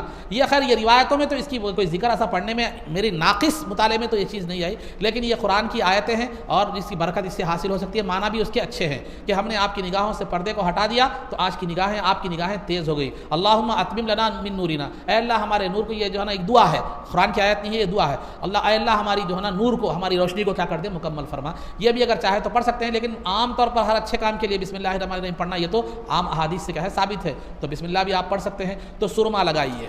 اور ایک جو ہے نا ڈاکٹر صاحب نے مجھے کہا تھا آنکھوں کی حفاظت کے لیے کہ رات میں جو ہے نا آپ جب سونے سے پہلے اپنی آنکھوں میں یہ چلو میں پانی لے کر یا اپنی جو ہے نا کسی بھی چیز میں پانی لے کر آنکھوں کو دھوئیے اچھی طرح. اس سے آپ کی آنکھوں کی روشنی کیا ہوگی، تیز ہوگی. تو ایک آنکھوں کی حفاظت کا ایک ذریعہ، یہ بہتری کا ذریعہ ہے. میں نے کیا، مجھے فائدہ بھی ہوا، مجھے جو ہے نا فائدہ بھی ہوا. تو بہرحال آپ بھی کیجئے، یہ کیجئے. اور ایک تیسری چیز جو ہے نا، اور ایک چوتھی چیز جو میں آپ کو بتاتا چلوں، جب بھی اذان میں سرکار دو عالم صلی اللہ علیہ وسلم کا جو ہے نا نام مبارک سنیں تو اشہد ان محمد رسول اللہ جب دوسری مرتبہ سنیں تو اپنی آنکھوں کو جو ہے نا، اپنے انگوٹھوں کو چوم کر جو ہے نا آنکھوں پر لگا لیجئے، یا لگا کر آنکھوں پر چوم بھی سکتے ہیں. تو لہذا قرۃ عینی بک یا رسول اللہ، اے اللہ میری آنکھوں کی ٹھنڈک آپ سے ہے. تو اس کا فائدہ علماء اکرام نے، محدثین نے یہ بیان فرمایا ہے کہ آشوب چشم اس سے نہیں آتے، یعنی آنکھ نہیں پکتی، آئی فلو جس کو کہتے ہیں وہ نہیں آتا. سمجھے. تو بہرحال یہ بھی ایک طریقہ ہے آپ کا. اور پانچویں چیز جو اہم ہے، سب سے زیادہ اہم ہے، وہ یہ ہے کہ بد نظری مت کیجیے. بد نظری، برے مناظر کو مت دیکھیے، بری چیزوں کو مت دیکھیے، بے حیائی والی چیزوں کو مت دیکھیے. یہ آنکھوں کو بھی خراب کر دیتے ہیں، دل کو بھی خراب کر دیتے ہیں، ایمان کو بھی خراب کر دیتے ہیں. تو یہ آنکھوں کی صحت کی حفاظت کے حوالے سے چند باتیں آپ حضرات کے سامنے بیان کی گئی. مسائل میں نے آپ حضرات کے سامنے اس سے قبل کے جمعہ میں یہ بات بتلائی تھی کہ آدمی کے جو ہے نا جسم پر جو بھی مصنوعی چیزیں ہوتی ہیں، آرٹیفیشل جو چیزیں ہوتی ہیں، جیسے میں نے بتایا تھا کہ عورتیں فیشن کے طور پر ناخن لگاتی ہیں، پلکیں لگاتی ہیں، یا کوئی عضو ہاتھ ٹوٹ گیا، ہاتھ کٹ گیا، دوسرا جو ہے نا آرٹیفیشل ہاتھ یا انگلی یا کچھ بھی لگائے، یا وگ لگائے، بالوں کی وگ جس کو کہتے ہیں. یہ تو ایسی جو انسان جو ہے نا کوئی مصنوعی چیزیں لگاتا ہے، مصنوعی چیزیں اگر اپنے جسم میں استعمال کرتا ہے تو پھر اس صورت میں خواہ وہ وضو کے اعضاء میں ہو تو وضو کرتے وقت، اور جو ہے نا غسل کے اعضاء میں ہے تو غسل جو ہے نا کرتے وقت کیا کرے، اگر وہ چیزوں کو نکال کر وضو اور غسل کر دے، ان چیزوں کو نکال کر وضو اور غسل کر دے. نہیں وہ اس طرح لگائی ہوئی ہیں کہ ان کو آپریشن کیے بغیر نکالنا ممکن نہیں ہے. جیسے عضو کو جینٹ کر دیا گیا، آپریشن کر کے ہی نکال سکتے ہیں، یا وگ وغیرہ کو ایسے جینٹ کر دیا گیا کہ آپریشن کیے بغیر وہ نکال نہیں سکتے. تو ویسی صورت میں وہ جسم کے ایک حصے کا جو ہے نا مقام لے لیتی ہیں، تو ان کو بغیر نکالے کے بھی آپ کیا کر سکتے ہیں، وضو اور غسل کر سکتے ہیں. یہ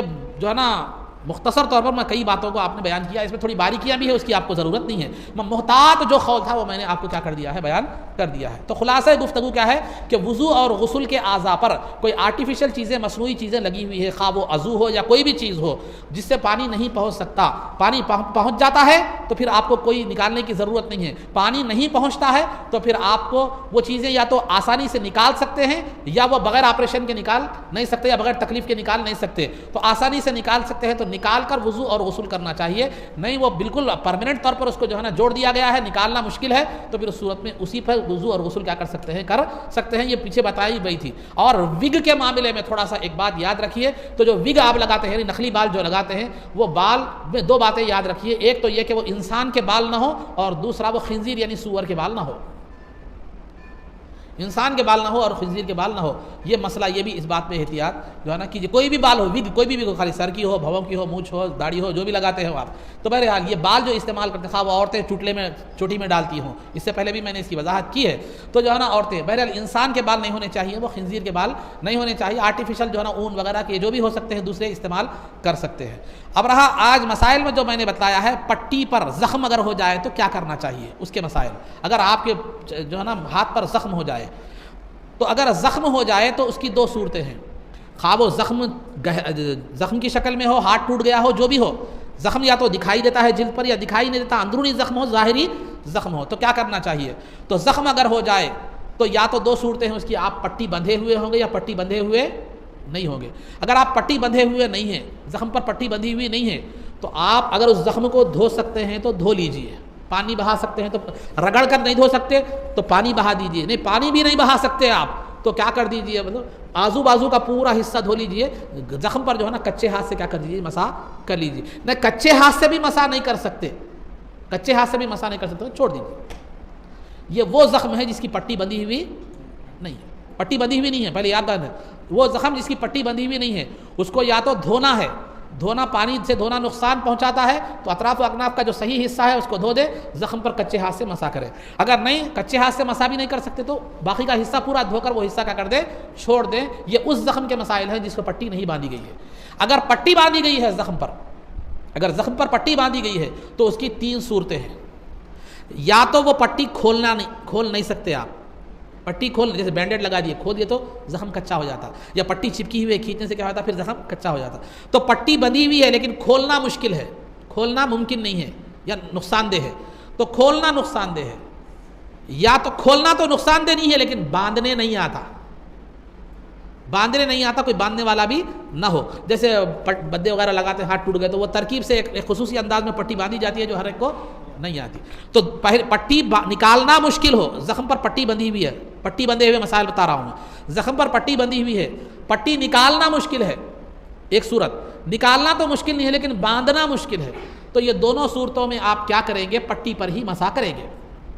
پٹی جہاں پر نہیں ہے وہاں تو دھو لیں گے، وضو اور غسل میں وہ حصہ دھو لیں گے، لیکن پٹی کا جتنا حصہ ہے اس پر کیا کریں گے، مسح کریں گے۔ پٹی پر اگرچہ کہ پٹی ہاتھ کے یا زخم کے وہ عضو کے صحیح حصے پر ہو، زخم تھوڑا ہے لیکن پٹی پوری زیادہ باندھی گئی ہے تو زائد دوسرا حصہ صحیح ہے، جتنا بھی پٹی باندھی گئی ہے وہ حصے میں سے بعض حصے پر زخم ہے، باقی کا حصہ صحیح ہے، لیکن پٹی باندھی ہوئی ہے اس پر تو پوری پٹی پر آپ کو مسح کرنا ہے، یا اکثر پٹی پر کیا کرنا ہے، آپ کو مسح کرنا ہے۔ کب؟ جب آپ پٹی کھول نہیں سکتے یا کھولے تو باندھ نہیں سکتے، یہ صورت اگر ہے تو یہ ہوگی بات۔ تو یہ صورت، اگر نہیں پٹی کھول بھی سکتے ہیں باندھ بھی سکتے ہیں، ایسی کوئی دشواری نہیں ہے، تو ویسی صورت میں پٹی کھولیے، کھول کر کیا کیجیے، مطلب پورا ہاتھ دھو لیجیے، نہیں زخم نہیں دھو سکتے تو اطراف کا پورا ہاتھ دھو لیجیے، زخم پر پانی سے کیا کیجیے، مسح، کچے ہاتھ سے مسح کیجیے، کچے ہاتھ سے بھی مسح نہیں کر سکتے تو اطراف کا ہاتھ دھو لیجیے، پٹی بندھ دیجیے، زخم کے مقام پر کچے ہاتھ سے مسح کیجیے، پٹی کے اوپر سے زخم کے مقام پر کیا کر دیجیے، کچے ہاتھ سے مسح کر لیجیے۔ یہ طریقہ ہے پٹی بندھے ہوئے زخم کا، پٹی بندھے ہوئے زخم کا۔ اب بسا اوقات کیا ہوتا ہے، پٹی باندھتے ہیں آپ لیکن پورا بعض وقت بیچ میں جسم چھٹ جاتا ہے، جسم دکھائی دیتا ہے، جسم کیا ہوتا ہے، نظر آتا ہے، مثال کے طور پر میرے ہاتھ پر یہاں زخم ہے، اب یہاں پٹی باندھا ہوا ہوں میں، یہاں سے یہاں تک پٹی باندھا ہوں، بیچ میں کچھ حصہ جسم کا نظر آ رہا ہے تو کیا اس کو مسح کرنا چاہیے یا دھونا چاہیے؟ تو پٹی کے درمیان جو جسم کا حصہ ظاہر ہوتا ہے اس کو دھونا نہیں، اس پہ مسح کر لینا کافی ہے۔ تو یہ زخم پر کھلے ہوئے زخم، بغیر پٹی والے زخم کے مسائل، پھر آپ نے پٹی باندھی ہے تو پھر اس کے جو ہے نا مسائل، زخم پر پٹی باندھی ہے، خواہ وہ زخم جسم کا ہو، ظاہری ہو، یا ہاتھ وغیرہ ٹوٹ گیا ہو، یا جو بھی زخم ہے. تو یہ جو ہے نا آپ کے یہ مسائل پٹی اور زخم کے کھلے زخم اور پٹی باندھے ہوئے زخم کے مسائل آپ کے سامنے بیان کیے گئے. انشاءاللہ دیگر مسائل آگے بیان کیے جو ہے نا جائیں گے. تو مسائل کا بھی ہو گیا، عقائد. اور آخری جو بات ہے، میں نے انوار احمدی کے حوالے سے بانی جامعہ علیہ رحمۃ و رضوان کے کتاب انوار احمدی کے کچھ اقتباسات بیان کر رہا تھا.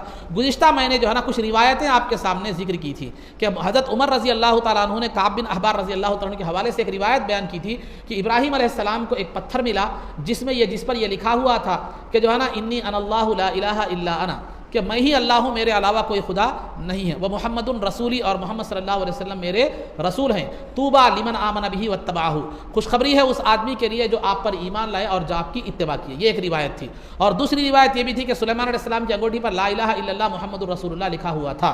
اور تیسری بات یہ بھی بتلائی گئی تھی کہ اللہ رب العزت نے جب سب سے پہلے جو ہے نا جو خط کا آغاز ہوا، لکھنے کا آغاز ہوا، رائٹنگ کا آغاز ہوا، تو سب سے پہلا جو کلمہ جو لکھی گئی عبارت وہ یہ تھی کہ انی انا اللہ لا الہ الا انا سبقت رحمتی علی غضبی فمن شہد اللہ الہ الا اللہ وان محمدا عبدہ ورسولہ دخلہ الجنہ. یہ الفاظ تھی سب سے پہلی جو رائٹنگ میں جو لکھی گئی. وہ سب سے پہلے جب خط کا آغاز ہوا تو وہ یہ تھی کہ میں اللہ ہوں اور جو ہے نا میری رحمت میرے غضب پر جو ہے نا غالب ہے، اور جو گواہی دے کہ اللہ کے سوا کوئی معبود نہیں ہے، محمد صلی اللہ علیہ وسلم اس کے بندے اور اس کے رسول ہیں، تو اس کے لیے جنت ہے. یہ عبارتیں یہ روایتیں میں سابق میں نے بیان کر دیا تھا، تبصرہ کرنا باقی تھا. تو بانی جامعہ ان روایتوں کو ذکر کرنے کے بعد فرماتے ہیں اللہ نے آدم علیہ السلام کی پیدائش سے پہلے سے آپ کے واقعات بتاتا ہوا آ رہا ہوں. آدم علیہ السلام میں روح پھونکی گئی تو عرش پر آپ نے دیکھا کہ لا الہ الا اللہ محمد الرسول اللہ لکھا ہوا ہے. جنت کے پتوں پر بھی لا الہ الا اللہ محمد الرسول اللہ لکھا ہوا ہے، اور حوروں کے سینوں پر بھی لا الہ الا اللہ محمد الرسول اللہ لکھا ہوا ہے. فرشتوں کی پیشانیوں پر بھی لا الہ الا اللہ محمد الرسول اللہ لکھا ہوا ہے. فرشتوں کا ذکر بھی لا الہ الا اللہ محمد الرسول اللہ ہے. پھر دنیا میں جب آئے تو انبیاء علیہم الصلوۃ والتسلیم کے ذریعے سے بھی اللہ نے اپنے ساتھ سرکار کا ذکر فرمایا، آسمانی کتابوں میں سرکار کا ذکر فرمایا، امتوں نے ذکر کیا. پھر یہ بھی معاملات ہے. تو بہرحال انسانیت کی پیدائش سے پہلے، عالم کی پیدائش سے پہلے سے اللہ نے اپنے نام کے ساتھ سرکار کے نام کا ذکر فرمایا. سرکار سے پہلے جتنے بھی انبیاء آئے ہر زمانے میں اللہ رب العزت کے ساتھ سرکار کا ذکر ہوتا رہا. پھر سرکار کے آنے کے بعد قیامت تک اللہ کے ساتھ لا الہ الا اللہ کے ساتھ محمد رسول اللہ یہ امت پڑھتی رہے گی. تو ہر ابتدا سے لے کے انتہا تک یہ سرکار کو کے نام کو اللہ رب العزت نے اپنے نام کے ساتھ رکھا. اس کی وجہ کیا ہے؟ کیوں لکھا؟ کیا اس لیے کہ سرکار اللہ کے رسول ہیں؟ کیا اس لیے کہ سرکار اللہ کے رسول ہیں؟ یہ بات تو نہیں ہو سکتی. کیوں؟ اگر اللہ کے رسول ہوتے، رسول ہونے کی حیثیت سے یہ اعزاز اللہ کے نام کے ساتھ سرکار کا جو نام آپ کائنات کی ابتدا سے پہلے سے انتہا تک بلکہ ہمیشہ تک جو لکھا ہوا ہے، اس کی ایک وجہ یہ نہیں ہو سکتی کہ سرکار رسول ہیں اس لیے اللہ نے اپنے نام کے ساتھ سرکار کا نام لکھا ہے. یہ نہیں ہو سکتی. کیوں نہیں ہو سکتی؟ اس لیے نہیں ہو سکتی کہ اس میں دو چیزیں ہیں. اگر رسول ہونے کی بنیاد پر یہ اعزاز ہونا چاہیے تھا تو ہر رسول کو ہونا چاہیے تھا. رسول ہونے کی بنیاد پر اگر یہ اعزاز ہونا چاہیے تھا، یہ شرافت اور بزرگی ملنی چاہیے تھی کہ اللہ اپنے نام کے ساتھ سرکار کا نام لکھے، تو یہ ہر رسول کے ساتھ ہونا چاہیے تھا کہ اللہ ہر رسول کا نام اپنے نام کے ساتھ لکھنا چاہیے تھا. لیکن اللہ نے ہر نام صرف سرکار کا نام کیا کیا ہے؟ اپنے نام کے ساتھ لکھا ہے. تو رسول کے حوالے سے اگر یہ فضیلت ملنی ہوتی کہ ابتدا سے لے کر انتہا تک اللہ نے اپنے نام کے ساتھ سرکار کا نام لکھا ہے، تو یہ رسول ہونے کی حیثیت سے ہوتی تو پھر ہر رسول کو یہ خصوصیت شرافت اور بزرگی حاصل ہونا چاہیے تھا. دوسری بات، رسول ہونے کی حیثیت سے اگر یہ ہوتی شرافت تو پیغام پہنچانے کے بعد یہ بات ملنا تھا. پیغام پہنچانے کے بعد یہ شرافت ملنا تھا. جیسے کہ اللہ رب العزت نے انبیاء علیہم الصلوۃ والتسلیم کو دنیا میں بھیجا، انہوں نے پیغام پہنچایا، تو کسی نبی کے تعلق سے فرمایا وَإِنَّ لَهُ عِندَنَا لَزُلْفَىٰ وَحُسْنَ مَآبٍ، کہ ہمارے یہ فلاں نبی کا ہمارے پاس جو ہے نا بہترین مقام ہے، بہترین ہے، جو ہے نا ذُو الْأَيْدِي وَالْأَبْصَارِ، کہ وہ بڑی دین میں قوت والے جو ہے نا لوگ ہیں. سلام علی ابراہیم، سلامتی ہو ابراہیم علیہ السلام پر. سلام علی نوح فی العالمین، سلامتی ہو نوح علیہ السلام پر. تو یہ انبیاء دنیا میں آئے اور پیغام رسالت پہنچا دیے، پیغام توحید پہنچا دیے، اس کے لیے محنت کی، تو اللہ نے ان کی ستائش اور تعریف کے طور پر قرآن میں اور دیگر کتابوں میں جو ہے نا ان کی تعریف فرما دی، ان کو ان کا تذکرہ فرمایا، ان پر سلامتی بھیجی، اور ان کی جو ہے نا انہو اواب، ان کے تقوی کی ضمانت دی، ان کی طہارت کی ضمانت دی، رجوع اللہ کی ضمانت دی۔ تو یہ تعریفات اللہ نے کب کیے؟ دیگر انبیاء علیہ الصلوۃ والتسلیم کے رسالت پیغام پہنچانے کے بعد۔ تو اللہ اگر سرکار کو یہ جو مقام دیا گیا ہے کہ اللہ نے اپنے نام کے ساتھ سرکار کا نام رکھا ہے، اگر یہ رسالت کی وجہ سے ہوتا تو دیگر رسولوں کو بھی ہونا چاہیے تھا، اگر رسالت کی وجہ سے ہوتا تو پیغام پہنچانے کے بعد ہونا چاہیے تھا، لیکن پیغام پہنچانے کے بعد اللہ نے اپنے نام کے ساتھ رسول کا نام نہیں جوڑا، بلکہ کائنات کی ابتدا سے پہلے جو ہے نا جوڑ دیا گیا ہے۔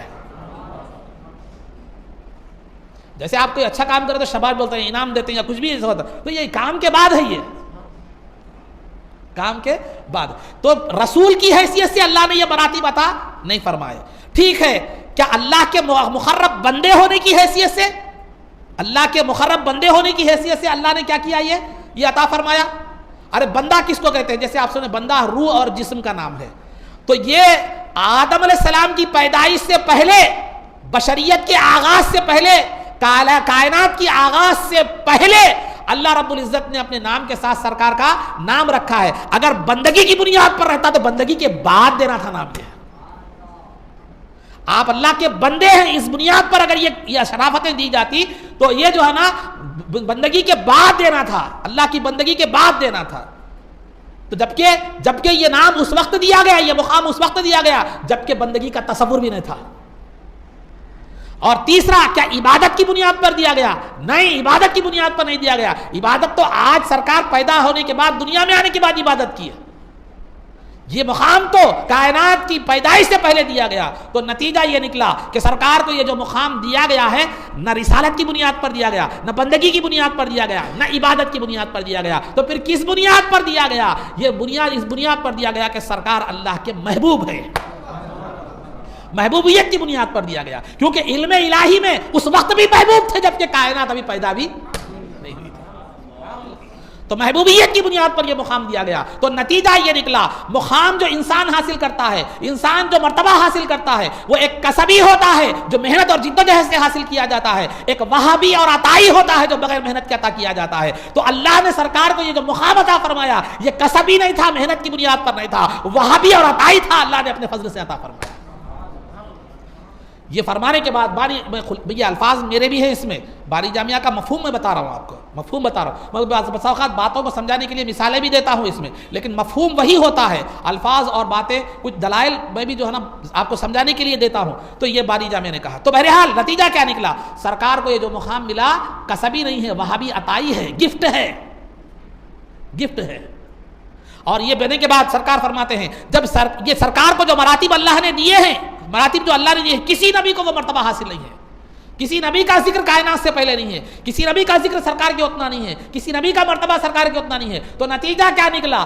نتیجہ یہ نکلا کہ 1,24,000 انبیاء علیہ الصلوۃ والتسلیم میں بطور مرتبے کے، بطور کمال کے، بطور فضیلت کے اگر کوئی ذات ہے جو لا شریک ہے، وہ سرکار کی ذات ہے۔ لا شریک بحیثیت مخلوق، بحیثیت خدا نے، خدا کا کوئی شریک نہیں ہے، خدا کا کوئی شریک نہیں ہے، خدا کا کوئی دوسرا خدا نہیں ہے۔ مخلوق میں سرکار کی خوبیوں میں کوئی آپ کا شریک نہیں ہے، کوئی شریک نہیں ہے۔ وہ ذات بحیثیت خدا اپنا ثانی نہیں رکھتی، اور سرکار بحیثیت مخلوق اپنا ثانی نہیں رکھتی۔ اسی وجہ سے امام بوصیری نے کہا، منزہ عن الشریک فی محاسنہ فجوہر الحسن فیہ غیر منقسم۔ سرکار کی ذات اپنے فضائل و کمالات پہ کوئی اپنا ثانی، اپنا شریک نہیں رکھتی۔ تو بتانا یہ مقصود ہے۔ یہ سب دینے کے بعد باری جامعہ کیسے ثابت کر رہے ہیں؟ دیکھیے، سب نتیجہ یہ نکلا، سرکار کی ذات سب سے افضل رسول ہے، سب سے باکمال رسول ہے، سب سے مقرب رسول ہے۔ تو خاتم النبیین بننے کے لیے سرکار سے زیادہ کوئی موضوع ہے ہی نہیں۔ خاتم النبیین بننے کے لیے سرکار سے زیادہ کوئی موضوع ہے ہی نہیں۔ کیوں نہیں ہے؟ اس لیے خاتم کہتے ہیں آخری کو، خاتم کہتے ہیں آخری کو۔ خاتم النبیین کا مطلب نبیوں کو ختم کرنے والا، نبیوں کے سلسلے کو ختم کرنے والا۔ اب یہاں بول رہے کہ صفوں کو ختم کرنے والی صف کون سی ہوتی ہے؟ آپ بولیے، کیا یہ صف آخری صف؟ تو خاتم النبیین کا جو لفظ ہے سرکار کے علاوہ کسی پر بولا ہی نہیں جا سکتا۔ اس لیے نہیں جا سکتا کہ خاتم النبیین کا مطلب انبیاء کے سلسلے کو ختم کرنے والا، تو لہذا انبیاء کا سلسلہ کس پر ختم ہوا؟ سرکار پر ختم ہوا۔ صرف انبیاء کو ختم کرنے والا، انبیاء کے سلسلے کو ختم کرنے والا نہیں، فضیلت کو بھی ختم کرنے والا، کمال کو بھی ختم کرنے والا، خوبیوں کو بھی ختم کرنے والا۔ اگر کوئی ذات ہے تو وہ ذات مصطفیٰ صلی اللہ علیہ وسلم. کیوں؟ کیونکہ مخلوق کے لیے جو کمالات تھے، مخلوق کے لیے جو فضائل تھے، مخلوق کے لیے جو ہے نا خوبیاں مراتب تھے، وہ سرکار پر آ کر اینڈ ہو گئی، ختم ہو گئی. تو سرکار کی ذات خاتم الفضائل بھی ہے، خاتم کمالات بھی ہے، خاتم حسن بھی ہے، خاتم مراتب بھی ہے، خاتم النبیین بھی ہے. تو لہذا سرکار سے ہٹ کر کوئی دوسرے خاتم النبیین ہونے کا تصور کیا ہی نہیں جا سکتا. یہ بانی جامعہ نے ان کتابوں کو، ان حوالوں کو دینے کے بعد رکھا ہے. تو خدا کی ذات بحیثیت معبود بے مثل و مثال ہے، مصطفیٰ کی ذات بحیثیت عبد اور بندہ بے مثل و مثال ہے. سرکار جس مراتب اور فضائل کے جس مقام پر سرکار ہیں، اس کے آگے مخلوق کے لیے کوئی اور مرتبہ اور فضیلت کا تصور کیا ہی نہیں جا سکتا. مخلوق کے لیے خدا دینے والا ہے، اس کی قدرت الگ ہے، لیکن مخلوق کے لیے اللہ نے جو مراتب اور فضائل رکھے ہیں اس کے آگے اب کوئی مرتبہ نہیں ہے. تو الغرض عزیزان محترم، یہ چند باتیں تھی جو آپ کے سامنے بیان کی گئی. اللہ رب العزت سے دعا ہے کہ جو کچھ بھی کہا گیا اس پر عمل کی توفیق رفیق عطا فرما، عزت و عافیت کی زندگی دے اور ایمان پر ہمارا خاتمہ فرما. رسول پاک صلی اللہ علیہ وسلم کے قدموں میں ہمارا حشر فرما. آپ کی شفاعت عظمیٰ سے ہم کو بہرور فرما. آپ کے دست مبارک سے جام کوثر پینا نصیب فرما. جنت میں آپ کی غلامی معیت اور رفاقت نصیب فرما. صلی اللہ تعالی وسلم علی خیر خلقہ سیدنا محمد و آلہ و صحبہ اجمعین برحمتک یا ارحم الراحمین والحمد للہ.